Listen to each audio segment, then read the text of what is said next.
Le top 3 du web, le moment préféré de Jean-Marc Daniel. Et on commence Et voilà. ce top 3 avec cette mise en garde des États-Unis à l'Arabie Saoudite, Pierre. Oui, Joe Biden a été visiblement échaudé par la décision de Riyad de réduire sa production de pétrole, Oui. décision qui va profiter à la Russie. Il y aura des conséquences pour ce qu'ils ont fait avec la Russie.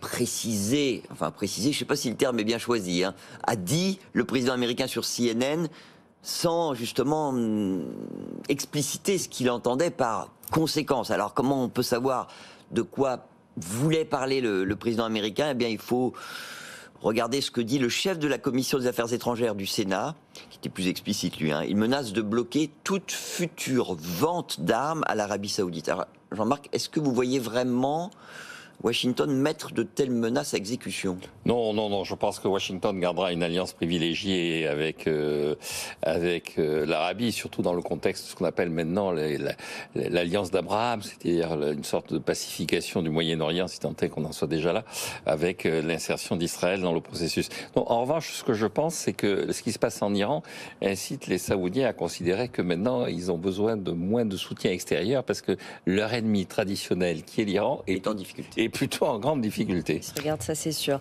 Le deuxième sujet le plus lu, on revient en France, Pierre. On reste dans la thématique énergétique. Tout à fait, avec un point de droit du travail qui va intéresser de plus en plus de monde si la pénurie de carburant empire. C'est est-ce que l'impossibilité de faire le plein est une excuse valable pour ne pas venir travailler? Qu'en pensez-vous, Jean-Marc? Je pense que ça ne devrait pas être le cas, mais que certains vont essayer de le mettre en avant.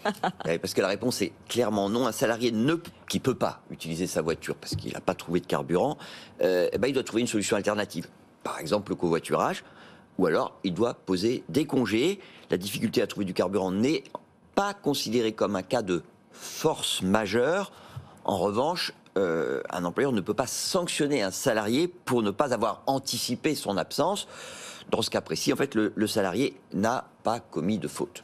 Et puis on finit avec ces hausses. On remarque quand même que le Parisien est dans une situation délicate. Entre le fait que la RATP n'a plus de conducteurs et qu'il n'y a plus d'essence. Ça va devenir quand même compliqué. Va peut-être falloir revoir cette il faut partie-là. réfléchir à ça. Et je pense que les marchands de chaussures, notamment de chaussures de sport, ont un bel avenir, tel que c'est parti. Effectivement. Et on finit avec ces hausses souvent spectaculaires de la taxe foncière. On en a parlé tout à l'heure, révélée par l'Union nationale des propriétaires immobiliers, Pierre. Donc, vous en avez parlé tout à l'heure. Oui. Hausse moyenne 4,7%.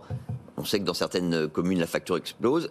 Est-ce que vous avez bien retenu le chiffre de l'augmentation? Parce que c'est là où ça augmente le plus en région parisienne. Donc le chiffre de l'augmentation moyenne en Ile-de-France, Jean-Marc? Non. Plus de 20%. Ouais. On va citer quelques villes. 24% à Poissy, plus 22% à Mantes-la-Jolie. Et j'ai envie de citer quand même 3 villes qui ont eu la main beaucoup plus légère. C'est bien aussi d'annoncer des bonnes nouvelles. Pour le moment. Alors, Brive-la-Gaillarde, plus 2,3%, Castres, plus 1,8%, et Saint-Louis, dans le Haut-Rhin, champion absolu, plus 0,4%. Voilà, vous savez ce qu'il vous reste à faire. Merci beaucoup.